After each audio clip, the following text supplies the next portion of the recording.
Bismillahirrahmanirrahim. Herkese hayırlı akşamlar diliyorum. Evet, Osmanlıca yazabiliyorum programına bu hafta da devam ediyoruz. Yine geçen haftaki Derviş Kaşıkları metni üzerinden değerlendirme inşallah yapmaya devam edeceğiz.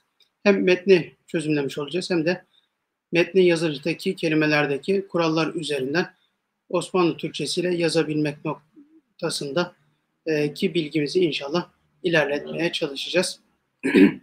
Fazla zaman kaybetmeden hemen metin üzerinden değerlendirme yapmaya başlamış olalım inşallah. Evet arkadaşlar, geçen hafta kaldığımız yerden devam edelim.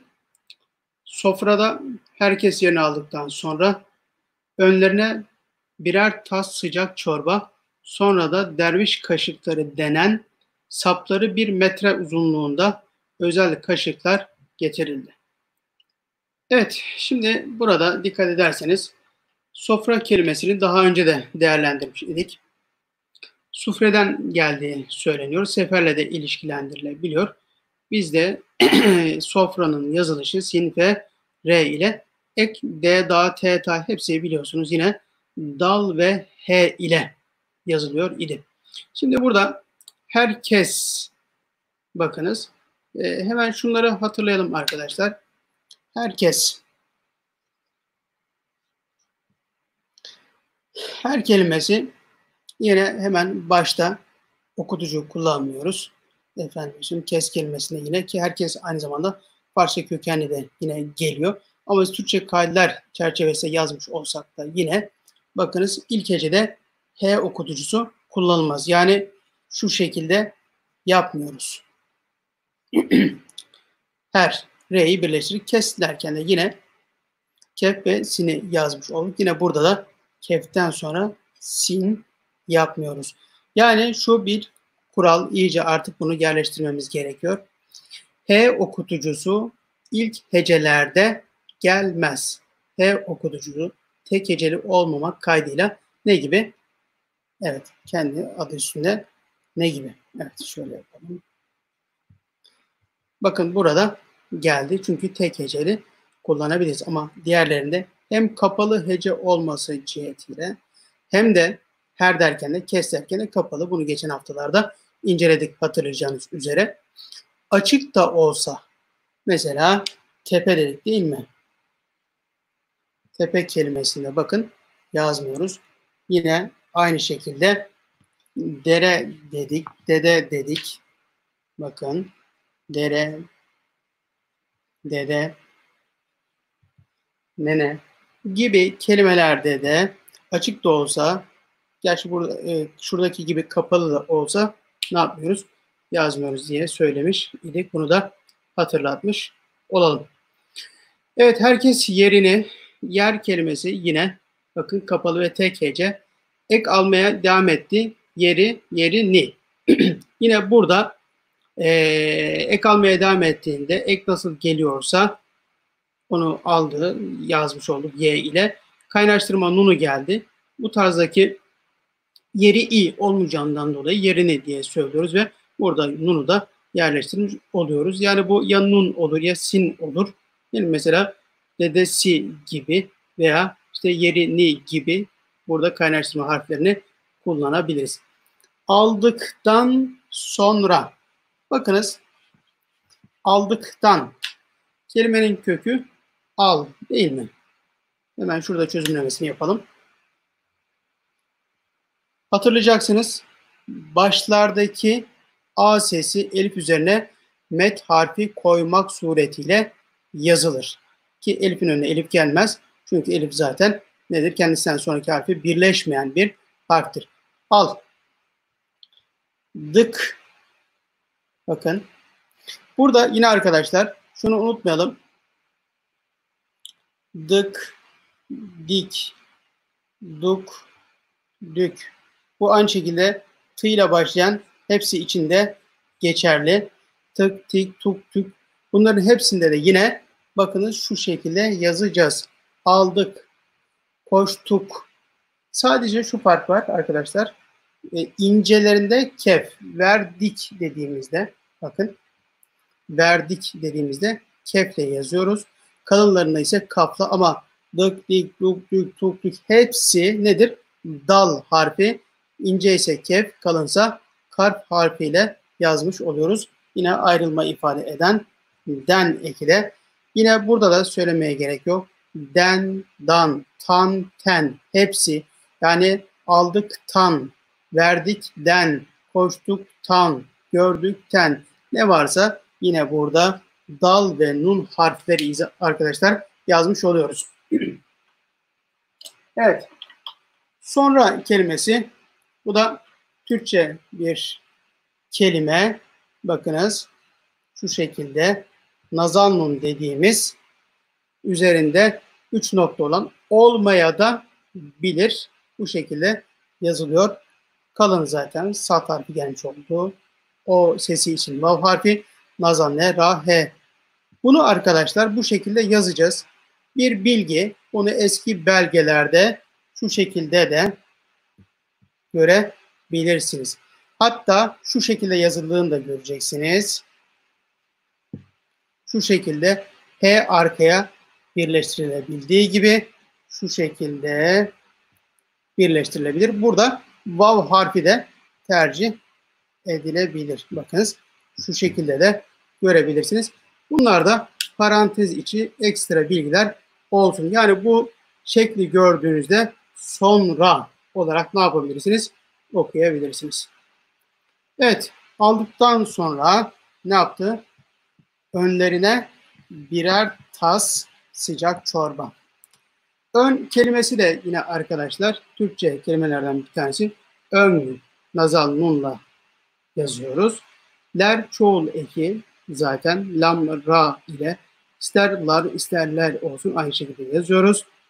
Yine önleri derken tamlama i'sini y ile gösterdik. E hali nunla birleştirerek ne oldu? Yazmış olduk önlerine. Yani bunu siz şöyle hatırlamak adına söylüyorum. Önlerine. Bunu gördüğümüzde zaten o, ö. Bu baş tarafta elif ve vav harfiyle yazılacağını biliyoruz. Önlerine derken bunun nazal nun mu gelip gelmeyeceğini daha önce de söyledik. Semaidir yani kulaktan duymayla öğrenebildiğimiz gibi lügat sayesinde de öğrenebiliriz. Biz artık biliyoruz önleri. Yani ön nazal nunla geliyor. Onun yerine nun harfi yerine bunu koyduk. Ler derken çoğul bu şekilde geliyor. Bunu yazdık. Ri bakınız i hali kaynaştırma ve sondaki e halini yaz. Yani şurada ö, n, l derken r yazdık. İşte i yazdık. N yazdık. E yazdık. Bakın önlerine şöyle biz kendimize eklediğimizde larlar zaten aynı şekilde çıkıyor. Yani biz bunu yazmakta zorlanır mıyız? Hayır zorlanmayız. Sadece yerlerine koymuş olmamız bile yarı yarıya belki daha fazlası %70-80 bazılarında %90 konuyu çözüyor. Kısa bir bilgiyle bu meseleyi ne yapmış? Ekstralarını biz koyarak çözmüş olabiliyoruz. Evet, önlerine birer, daha önce söyledik, bir kelimesi iyi ses olmasına rağmen klişe bir yazımı olduğundan dolayı B ve R harfleriyle yazıyor. Birer, bakın ne yaptı? Üreştirme eki geldi. Er, ar. Bu sadece arkadaşlar sonuna yani sonuna derken yerleşsin diye yazıyorum. Bir, birer dedik. R'yi koyduk. İki, iki yazdık. Er, ikişer yaptık. Üç, R'yi koyduk. Üçer. Dört, dörder. Beş, beşer. Altı, bakın altışar dediğimizde de yine A koymadık. Direkt R'yi ekledik. Yedişer dediğimizde, sekizer dediğimizde. Yani burada da sesli sessiz bitmesine göre sadece bakın araya ne geliyor? Sesli biterse şın harfi geliyor. İkişer gibi, altışar gibi, yedişer gibi. İşte dokuzar, onar. Mesela onar nasıl yazacağız arkadaşlar? 10 artı R. Yani Bakınız. Onar. Yani elif koymuyoruz. Bu şekilde birleştirme sayı sıfatlarında bu yazmış oluyoruz. Evet. Birer tas. Evet, birer tas. Burada bakın arkadaşlar, bir kural daha öğreneceğiz. Şu ana kadar görmediğimiz kurallardan bir tanesini öğrenmiş olacağız. O da şu. Sat ve tı harflerinin yazımı ile alakalı bir mesele var. Hani tı nerede tercih edilir ki tı neydi? Şuraya hemen hatırlayalım. Tı harfi arkadaşlar T ve D. Yani T ve D seslerinin kalını olarak geliyor ikisini de karşılar. Şimdi bu tamam. Yani tas dediğimizde ne yaptık? K ve elif'i koyduk. S sesini vermek için Türkçe kelimelerde tek S kullanılmaz. Bunu bir tarafa çıkardık. Sin var, sat var. Bunlardan birisini tercih etmemiz gerekecek. Hangisini yazacağız? Sin'i yazacağız. Sebep tı da kalın, sat da kalın olduğundan dolayı. Tı yani kalın T ve kalın S sesleri aynı hecede geldiklerinde önden gelen hangisi ise o kalın olanı yazılır. Diğeri ise ne yapar? İncesi yazılır. Yani şu biraz karışık olmuş olabilir. Tas dediğimizde bakın A sesi olduğu için kalındır. Dolayısıyla tı ve elifi yazdık. Kalınını önce yazdığımız için incesi dedik ya, arkasına gelecek S sesinin sin harfi gelmiş olacak. Şimdi bunun tam tersi olsa ne olabilir? Satmak diyelim ki. Satmak. Bakın. Yani kalın S için sadı kullandık başta. Buraya artık tı gelmiyor. Ne yapıyoruz? T harfini kullanmış oluyoruz. Yani sat ve tı harfinde böyle bir kural var. Yani T'nin kalını ve D sesinin kalın olarak gelebilir. Tamam. Bunların işte damar gibi, tarak gibi T ve D sesleri için kullanılan yerleri var. Bu da doğrudur. Sat içinde işte S'nin daha doğrusu kalın sesi harfi için kullanılır. Fakat tı ve kalın T ve kalın S sesleri için kalın T ve kalın S sesleri için hangisi önce ise S sesi önce ise sat gelir, diğeri T olarak gelir. T sesi önce ise tı gelir. Sonraki S sesi için artık kalın da olsa ne yapar? Sin harfi kullanılır. Böyle bir kaidemiz de var. Bu da aklınızın bir köşesinde kalmış olsun. Evet, birer tas sıcak. Bakınız hiçbir tereddütte mahal yok. I sesi olduğu için sat harfini kullandık. Cim zaten var C sesi için. Elif A olduğundan dolayı geldi. Kaf harfini de birleştirdik ve sıcak olarak yazdık. Size sürekli hatırlattığımız bir konu var arkadaşlar. Bunu da hatırınıza tutmanız önemli. Nedir o? Biz bir taraftan yazabilirlik konusuna dikkat etmemiz gerekiyor. Yani nedir? Bakın sat harfi, Y harfi, cim bunları tamam gördük. Yani sıcak dediğimizde bunların karşısına ve sat, Y, cim, elif ve kaf harfi gelecek. Bunları bildik. Peki bunlar nasıl birleşecek? Burası önemli bir konu. Yani bu birleşmeler meselesi, elin alışkanlığı meselesi gerçekten kıymetli bir konu. Bunu asla es geçmeyelim. Bunu ufak ufak çalışalım. Rika hattı için, matbuğunun dışındakilerin hepsi için aslında nedir bu birleşmeler? Kıymetlidir. Dolayısıyla hafif şöyle yukarıdan başladık. Bakın Y için bir diş açtık. Cim'i yazdık. Elif'i koyduk.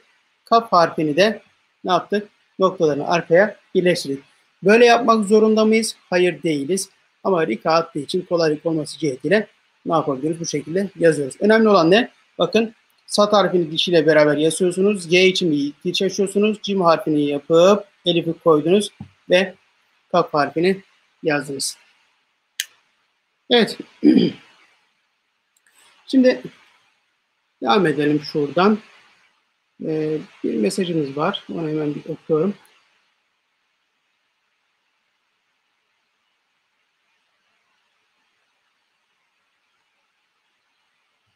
Arkadaşlar kendisinden sonraki harflere birleşen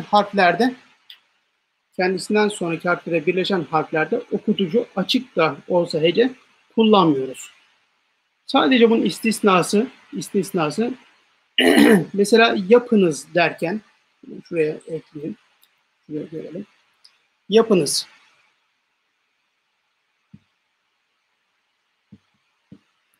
Bakın burada ikinci çoğul şahıslar için emir kipi kullandık. Yapınız derken nezaket belirtisi amaçlı burada Y harfinin kullanıldığını görüyoruz. Onun haricinde biz mesela diyelim ki kolunuz dedik. Burada yazmak biraz zor olabiliyor. Kolunuz. Bakın sizin kolunuz dediğimizde kolu aslında açık gibi gözüküyor. Yani orada bir okutucu istiyor gibi. Ama hayır biz bunu yazmıyoruz. Kol, kimin kolu? Sizin kolunuz. Ve bunu direkt birleştiriyoruz. Sadece şuradaki harf kendisinden sonraki harfe birleşmeyen bir harf olmuş olsa idi. Mesela kızınız demiş olsaydık. Bakınız burada Z kendisinden sonraki harfe birleşmeyen bir harf olduğu ve açık hece olduğu ek almaya devam ettiğinde Z'nin bulmuş olduğu hece açık olduğundan dolayı yani sesliyle devam ettiğinden dolayı buraya okutucu koymuş idik ve bu şekilde burayı da anlamış olalım. Evet. Bilemiyorum. İnşallah sorunuza cevap olmuştur. Birer tas sıcak çorba. Bugünkü ifade şekli bu arkadaşlar. Çorba diye ifade edilir ve bu şekilde yazıyoruz. Bunun geliş şekli şurbadır. Kelimenin kökenlerine indiğimizde eskiden veya kendi dilinde bu şekilde ifade ediliyor olabilir. Eyvallah. Ama bugün biz çorba diyoruz ve bu şekilde yazabiliyoruz. Sadece belki etimolojik olarak veya hani dilin canlılığı, hareketliliği, işte geçişkenliği noktasında nereden geldiğini bilmek bu önemli bir konu ise sizin için zevkli bir mesele ise ki hakikaten zevkli bir mesele uğraşanlar için buraya dönüp bakabilirsiniz. Bunlarla alakalı çalışmalar var. Hatta dergimizde de biliyorsunuz kelimelerin kökenlerine diye bir çalışma devam ediyor. Kelimelerin kökenlerine yolculuk diye. Bunun evet. Türkçe kelime kökenleri okuyup yazmama gibi bir durum var mı? Kelime köklerine kapalı hecelerde. Şöyle arkadaşlar kapalı hece dediğinizde zaten kapalı heceyle bitiyorsa mesela kar dediniz. Okutucu zaten sonunda gelmeyecek. Kara dediğinizde bu başka bir konu. Burada bakın da bitiyor. Yani zaten kendisinden bir kelime mesela kap dediğimizde bu kartal diyelim. Kartal. Bakın şurası kar kapalı hece, tal kapalı hece. Dolayısıyla burada zaten okutucuya ihtiyaç yok. Buralarda okutucu gelmemiş oluyor. Evet. Sonra yukarıda geçmişti. Sonra da yine dahi anlamındaki de da'yı burada da ayrı yazıyoruz. Derviş parça bir kelime ama yine bakın Türkçe kurallara rahat bir şekilde yazılabiliyor. Hiçbir problem yok. Kaşıkları derken K elifi yazdık. Kaftan sonra A sesiyle şı kaşık derken şından sonra I kafla arada ses olduğu için y'yi koymuş olduk. Sonra çoğul eki geldi. Sonra da tamlama eki geldi. Ve bu şekilde kaşıkları diye yazmış olduk. Denen. Bunu artık tekrar edelim arkadaşlar. Biliyorsunuz ama demek kelimenin kökü demek. Neydi bizim mevzumuz? Bazı kelimelerin ilk hecelerindeki e sesleri y harfi ile yazılır. Bunlardan bir tanesi de demek kelimesi idi. Denen Evet. Bakın. Burada da denmek ve devam ediyor ek almaya. Denen. Şimdi burada biz ne yaptık? Zaten kapalı olarak devam için problem yok. Gerçi orası yeri geldiğinde söylemiş. Karıştırmayalım. Burada demek olduğu için kelimenin kökünü yazdık ve en eki almaya devam etti. Sesli harfle bittiği için de araya kaynaştırma harfini koyduk ve denen olarak yazmış olduk. Dimek, dinen, denen.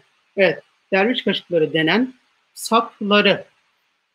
Sat zaten kalın S sesi ve Elif'i de arkasına yazmış olduk. A sesi için P'yi birleştirdik. Sap. Çoğulakiler yine tamam eki sapları 1 metre. Evet. Burada da bakın arkadaşlar metrenin farklı yazışlarıyla karşılaşabilirsiniz. Metru gibi, metre gibi farklı şeyler gelebilir ama bizim buradaki yazım şekli ağzımızdan çıkan ne ise onu oraya koyuyoruz. Mim, M sesi, T sesi, R sesi ve H sesi. İlk hecede H okutucusu E'yi göstermek için kullanılmaz. Var mı problem? Yok. Rahat bir şekilde yazabiliyoruz. Uzunluğunda. Burada şuna dikkat edebiliriz arkadaşlar. Gerçi bu konuyu zaten biliyorsunuz ama bakınız. Uzun. Luk. Kaynaştırma. Dal H. Şurada bir yumuşama var değil mi? Uzunluğunda. Şurada sadece lık eki kalın olduğu için ince olsaydı arkadaşlar dik bakın şu şekilde kefle gelecekti. Uzunluk. Devam etti ek almaya. İfade de yumuşadığı için uzunluğu. Burada yumuşama var. Gayin harfine dönmüş olur kalın olduğu için. İnce olsaydı, liği olsaydı burada da niye dönecekti? Şu şekilde bakın kef harfinin çift çizgili olanı yani yumuşak G'yi ifade eden haline dönecekti. Uzunluğunda. Evet. Burada kaynaştırma ve D hali yazılmış oldu. Uzunluğunda özel. Bakınız özel derken burada Elif'in üzerinde hemze görüyorsunuz. Neden var Elif'in üzerinde hemze? Olmaya da bilir. Ama hemze varsa bu ince okunacaktır. Yani Ö ya da Ü okunacaktır diyebilirsiniz. Bu bir kolaylıktır. Kullanabilirsiniz. Burada bir problem yok. Özel. Özel. Herhangi bir problem var mı? Yok. Baştaki Ö sesi için Elif vavu kullandık. Burada kapalı hece olduğu için Z'den sonra herhangi bir şey koymadık. Ve lamı da birleştirdik. Özel diye yazdık. Kaşıklar yine aynı şekilde yukarıda da geçmiş oldu. Kaftan sonra Elif ve şundan sonra I sesi için Y harfi kapı birleştirdik. Sonra da çoğul ekimiz geldi. Getirildi. Burada da herhangi bir problem yok. Yine bak getirmek dediğimizde baştaki E sesi için H kullanmıyoruz. Kef harfi G sesi içinde, yumuşak G içinde, K sesi içinde kullanılabilir olduğunu söylemiştik. Başta geliyor ise ya keftir ya da G sesidir arkadaşlar. Getirildi diye okusanız bile hemen toparlarsınız. Getirildi diyebilirsiniz. Herhangi bir problem yok. Tekrar hatırlatalım. E sesi için başa H koymadık. Çünkü ilk hecelerde H kullanılmaz. Getirmek, T, Y ve R. Sonra il eki için Y ve lam harflerini koyduk. Yani dili geçmiş zaman içinde dal ve Y harflerini. Burada yine bakın den, dan olsun, d, di, tu, tü. Buralarda hep dal ve sonrasına gelen işte I, U, Ü'lerin hepsi için Y harfini. Diğerlerinde de hangisi geliyorsa N sesini veya işte kaf sesini veya kefi koyuyoruz ama hepsinde dal harfini kullanıyoruz. Yani eklerde dikkat ederseniz bu tarzdaki yerlerde hiç T veya farklı bir şey kullanmadık. Ve şunu da bilmenizde fayda var. Önemli bir konu. Hiçbir ekte tı veya sat kullanılmaz. Tı veya sat yani T ve S sesi için kullanılmaz. Dal harfi kullanılır. Sin harfi kullanılır. Evet. Ev sahibi. Burada da bakınız arkadaşlar. Ev. Bunu O diye okuyabilirsiniz. Ö diye, Ü diye okuyabilirsiniz. Bir kolaylık olsun diye ne yapılmış? Elif'in üzerinde hemze var. Bu ince demek ki. Ö, Ü, bu şekilde bir şey yok. O sahibi, Ö sahibi olmayacak. Ve zaten yukarıdan beri metinde geldiği için, metinde de konu anlatıldığından dolayı ev diye rahatlıkla okuyabilirsiniz. Bu bir zorluk gibi gözükebilir, önemli değil. Yani metindeki siyak sibak çok önemli. Sizi metinden koparmayan ve dolayısıyla bunun ne olduğunu siz takip edebilirliğiniz oranında o zinciri koparmadan devam ettirebilmekle okuyabilirsiniz. Yazarken de yine aynı şekilde hiç zorlanmaya gerek yok. Baştaki E sesi için Elif'i yazıyorsunuz. Yanına da V'yi koyuyorsunuz. Oluyor size ev. Sahip kelimesi Arapça bir kelime olduğu için yine sat harfini ki aslında sat harfi var kullanmış olduk. Fail olduğu için elif gelmiş oldu. Ha zaten nedir? Arapça kelimelerde kullanılıyordu. Buradan zaten ilk bakışta okurken Arapça olduğunu anlayabilirsiniz. Sahibi biz bir kere öğrenirsek, anlarsak, bilirsek bundan sonra da bunun ha ile yazılacağını çok rahatlıkla çözebiliriz. Arapça asıllı kelimeler için tekrar ediyorum, daha önce de söyledim. Telaffuz meselesi önemli. Yani bunu siz okurken, kullanırken sahibi falan demenize gerek yok. Ama bunun ha olduğunu gerek resim olarak, gerekse ses olarak kulağınızda tutabilirsiniz ve yazarken size çok büyük bir kolaylık sağlayacaktır. Sahip kelimesi tamam faildir. Sahip şeklinde yani ilk harften sonra elif kullanılarak yazılır. Ama devam eden ek Türkçe'ye gelmek zorunda. İ eki geldiği için de y'yi kullanmış olduk. Evet, gelenlere. Gelmek, gelen. Ne oldu bakın kapalı olduğu için lamdan sonra hemen nunu koymuş olduk. Gel, gel. Evet. Çok tartışmalı kelimelerden bir tanesi. Gel kelimesi. Gel gelelim. Evet şöyle. Nereye? Burada ne yazıyor? Okuyun bakalım. En çok tartışılan şeylerden bir tanesi olmuş o dönemlerde. Burada kel mi yazıyor, gül mü yazıyor, kel mi yazıyor, gel mi yazıyor, ne yazıyor denilmiş. Burada arkadaşlar hepsi yazıyor olabilir. Külli de yazıyor yani kül de yazıyor olabilir Arapça olarak. Mesela ne? Biz bunu kullandığımız yere göre değişiyor. Siz bunu arkasına şu şekilde yaparsanız küllü şeyin olur. Şöyle kel adam dersiniz. Bu şekilde olur. Şu şekilde çift çizgili yaparsınız. Gül olur. Değil mi? Gel bakalım dersiniz. Gel yaparsınız. Yani herhangi bir sıkıntı yok. Bunu şöyle değerlendirebiliriz. Hani bu tartışma olacaksa illaki öyle bir derdimiz yok. Şurada ben 100 yazdığımda. Burada ne yazıyor arkadaşlar? Olmadı. Şöyle yapalım. Ben şuraya yazıyorum. 100 değil mi? Bunu hangisi olduğu konusunda hiçbir fikriniz olmayabilir.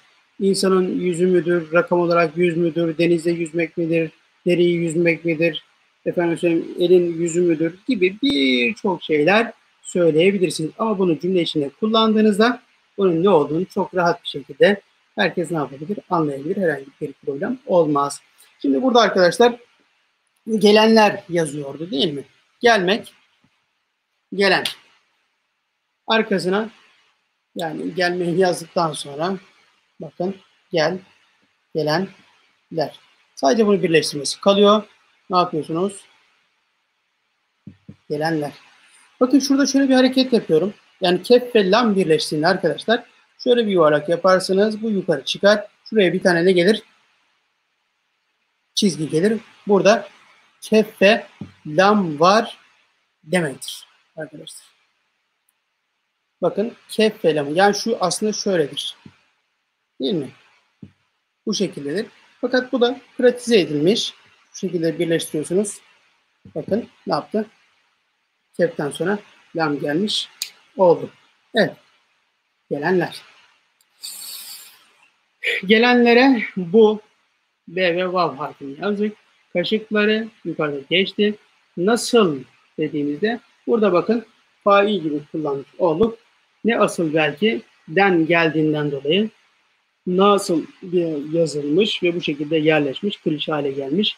Burada da bunu bu şekilde bilmiş oluyoruz. Yani sattan sonra ye koymuyoruz. Evet. Tutmaları. Bakın tu yani kalın U sesi için başta T harfini kullandık. Devam ettiğinde T harfi geldi. Tutmak. Bunun hafifleştirilmiş mastarı içinse memadır bildiğiniz gibi Türkçe'de. Şu an kullandığımız dil bilgisi kuralları içerisinde de tutma. Tutma çoğun geldi. Lar, i. Bakın sondaki tamlama tutmaları. Gerektiğini. Gerektiğini.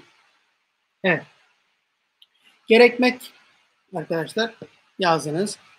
Burada neyi söyleyebiliriz? Yani hani okutucu gelip gelmemekle alakalı kısım en çok karışan yerlerden bir tanesi burası olacaktır. Gerek şöyle yapalım. Sonra birleştirelim. Gerek değil. Ni. Evet. Şurada arkadaşlar gerektiği böyle kalsaydı bu şekilde olabilirdi. Ama ek almaya devam ettiği için şurasını gerek değil. Ni. Bakın şuradaki y düştü. Buradaki y düştü. Gerektiğini. Evet.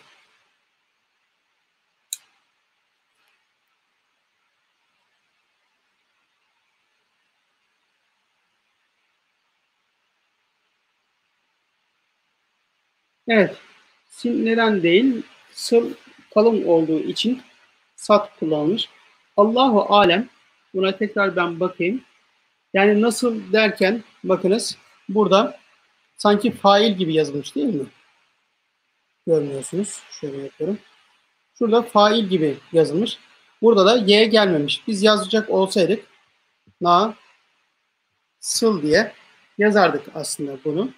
Fakat ne asıl gibi sanki, asıl ne gibi olduğundan bahiste asıl kelimesi Arapçada şu şekilde yazılıyor. Bunu da ne asıl dersek Allah-u Alem, bunda şu an net bir şey söylemiyorum. Tekrar size buna bakıp söyleyebilirim. Ne asıldan bozma olduğu için nasıl yazılmış olabilir? Buna tekrar bakalım. Burada zaten kalın olacak, yani kalın gelecek. Sadece burada y kullanılmadı. Fail gibi yapıldı. Bu da buradan gelmesinden bahisle olabilir arkadaşlar. Söyledi. Söyledi. Bakın herhangi bir şey söyledi de var mı? Yok. Sin vav ince zaten. Sini kullanmış olduk. Söy birleştirdik. L, lam, he'yi koyduk.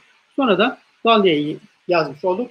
Hatırlayalım tekrar arkadaşlar, burada bir konu neydi? Söyledi derken bakın normalde H harfi kendisinden sonraki harfe birleşen bir harftir. Öyle değil mi? Evet, öyledir.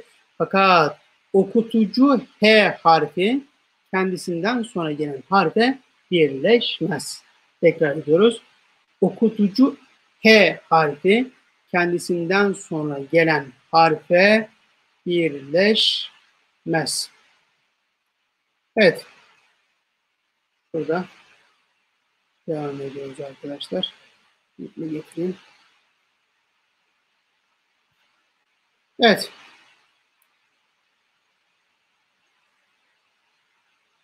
Herkes burayı okuduk, yazdık. Kaşığının, kaşık değil mi aslı bunun? Ama yine burada bir yumuşama var bakın. Kaşığının. Yine kaşığı derken orada bir tamlama y'si vardı ama ek almaya devam ettiğinde bakın kaşığının derken oradaki y yok. Yani kaşık, kaşığı, kaşığının ek almaya devam etti. Oradaki y düşmüş oldu. Daha sonra oraya bir y okutucu gelmedi. Ucundan, ucundan. Bakın sizin yani yazarken yani şöyle yazmaya sevk edecek bir konu. Ucundan. Ucundan. Bunu gördüğünüzde nasıl yazarsınız? Ucundan. Belki şunu da yapanlar olabilir. Ucundan diye dan derken elif koyabiliriz. Ama ve lakin hemen arkadaşlar aklımıza kök ve ek meselesi geliyor. Bunun kökü nedir? Uç, evç. Yani buradan geliyor. Uç yüksek, uç en son nokta. Kaynaştırma, den, dan. Burada bakın Klişedir bunlar biliyorsunuz artık. Den, dan, ten hepsi böyle yazılıyor. Sadece bunu birleştiriyoruz kaynaştırma. Ucudan değil de ucundan, ucundan derken buradaki ucu olsaydı şu şekilde yazabilecekken artık bu yok. Yani biz ne yapıyoruz? Burada ucu diye bir şey var mı? Hayır. Bu sadece telaffuz esnasında var. Kök uç. Ucundan. Bakınız arkadaşlar. Uç dedik. Kaynaştırma geldi. Dan da arkasından ne yapmış oldu? Gelmiş oldu. Dolayısıyla ucundan diye okuduk yazabiliriz. Buralara dikkat edelim. Burası karıştırılabilecek bir konu. Az önceki gösterdiğim yer. Yani şu şekilde ucundan derken yani okutucu yani U sesi devam ettiği için ucun derken yazabilirsiniz. Dan derken de şuralar ilk başladığımız zamanlarda kafa karıştırıcı olabiliyor. Yani A sesini gördüğümüz yere elifi koyabiliyoruz. Fakat kafamızın bir köşesinde hep ek ve kök meselesi kalmalı. Kalmalı. Niye kalmalı? Hata yapmamak için kalmalı. Biz kökü yazdık. Kaynaştırma bağısı onu yazdık. Sonra da eki yazmış olduk. Evet. Yanlış olur mu? Olur arkadaşlar. Yani şu aslında. Yanlış olur kısmı bugün artık bir imla var ve oturmuş durumda. Bu şekilde yazsanız okunsa olur mu? Olur. Ama dil hani kendi kuralları içerisinde gelişerek geliyor. Osmanlı Türkçesinde de yazım kuralları yerleşerek gelmiş. Son dönemlerde bununla alakalı gramerler oturmuş olmakla birlikte biliyorsunuz uzun zamandan beri de hem Hayrat Vakfı'nın çıkarmış olduğu kitaplar üzerinden bütün bu kuralları toparlayarak gelen bir süreç ve oradaki uygulanan kuralları disipline edilmiş bir haliyle ortaya konmuş oldu. Biz yani İstanbul Türkçesinde, Anadolu Türkçesinde, Osmanlı Türkçesiyle yazdığımızda baştaki gibi değil de şu sondaki yazdığımız gibi kurallara uygun tarzda yazıyoruz. Asıl olan budur. Şöyle yazarsanız hata mıdır? Okunur mu? Okunur. Ama imla kuralları olarak gel kardeşim biz seni imtihan edeceğiz dediklerinde şöyle yazmamız gerekiyor. Yerine yazarsınız o çok problem olmayabilir. Daha önce size bir örnek vermiştim. Fakat bu örnek şu değil arkadaşlar. Yani bu böyle olsun diye değil. Herkes kendisine göre şekillendirmiş olabilir. Ben Uygur Türklerinin metinlerinde gördüm. Mesela şu şekilde yazılmıştı. Bakın. Ne yazıyor? Mustafa. Halbuki Arapçada nedir?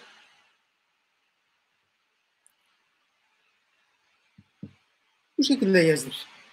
Yani ben böyle yazdım oldu. Olur.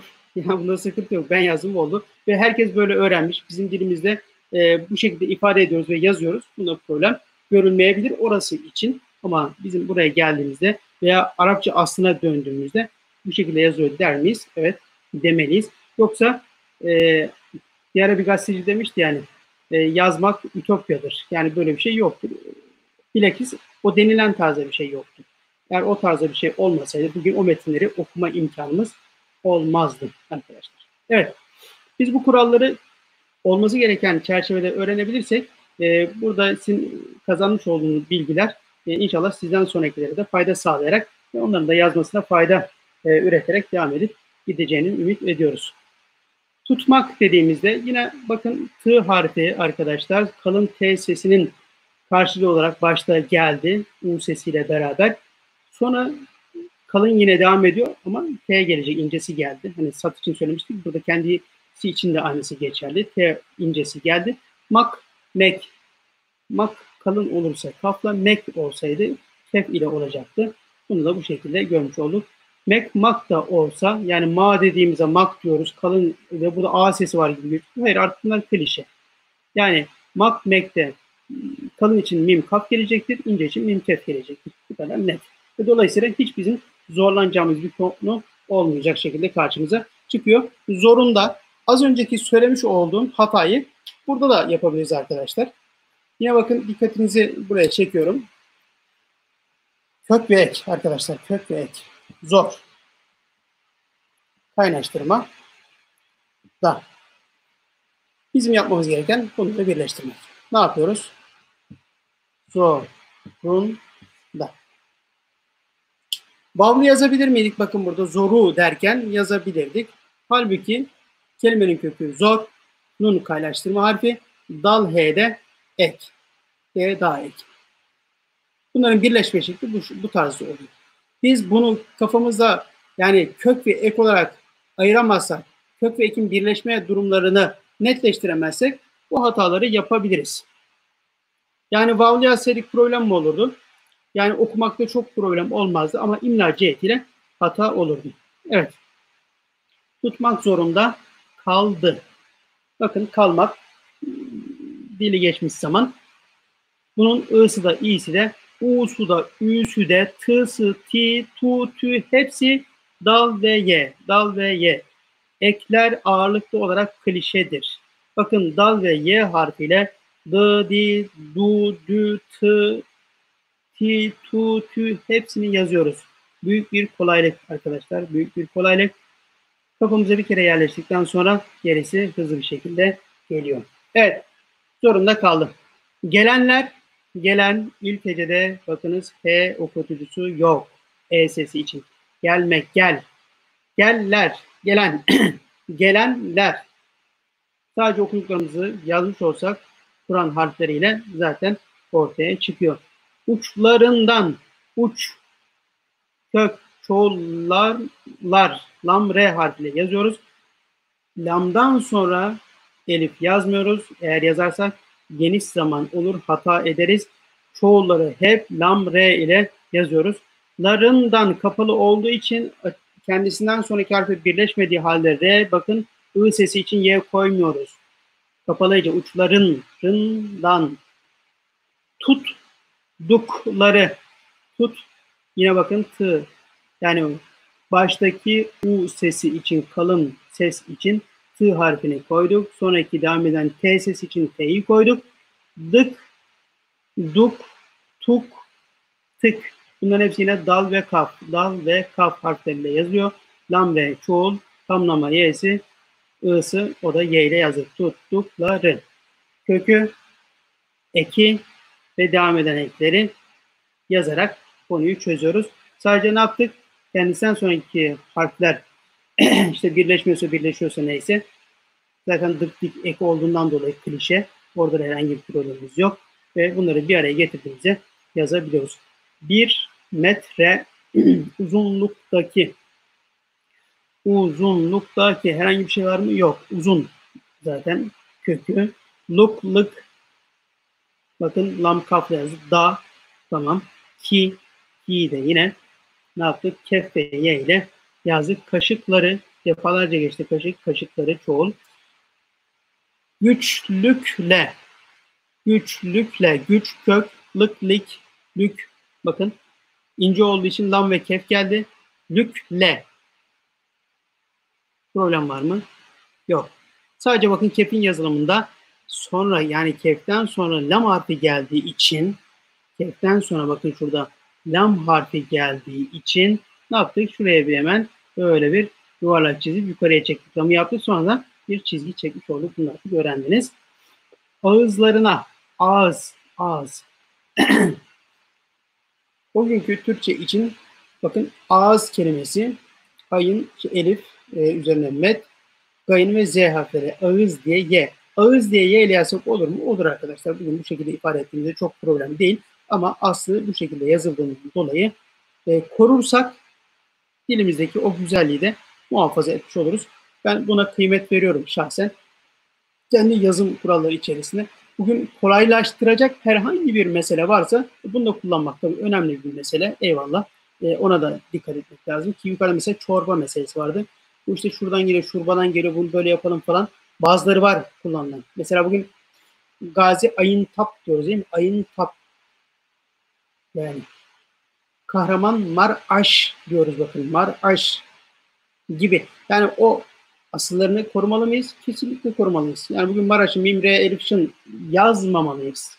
Antep'i işte Elif, N, T, B değil, ayın tap. Bunun geliş şekli, bir oraya kattığı güzellik var. Onu muhafaza ederek yazmak gerekiyor. Evet.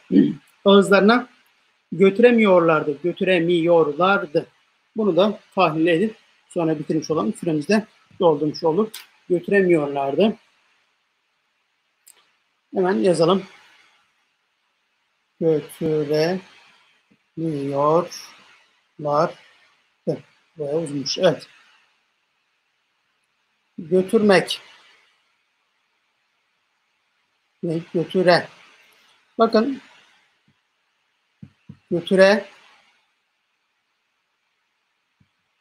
yor geniş zaman, şimdiki zaman eki geldiğinde burasının birleşimini y ile yapıyoruz. Götüremiyorlardı şeklinde. Herhangi bir problem var mı? Götürmek yaptık. Götüre derken buradaki H, E sesi olduğu için açık olduğundan dolayı bunu yazıyoruz. Miyorlardı derken şurası şimdiki zaman.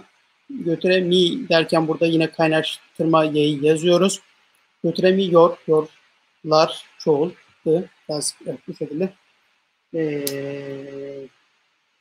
ifade etmiş olalım. Satır atma, evet arkadaşlar, satır atlamışız. Sonraki hafta yine buradan devam edeceğiz metin bitirinceye kadar. Ki zaten metin içerisindeki kurallar üzerinden gittiğimizden dolayı bir sonraki hafta inşallah o satırdan başlamış olalım. Evet arkadaşlar, ümit ediyorum sizler de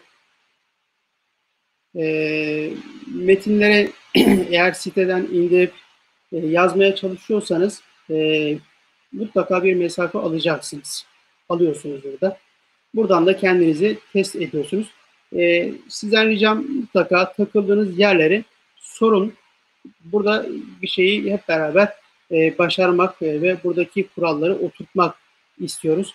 Dolayısıyla bu işi hep beraber götüreceğiz. Sizden gelen sorular benim için önemli. Çünkü sorulara yani ihtiyaca cevap verebilmiş olmak kıymetli olacaktır.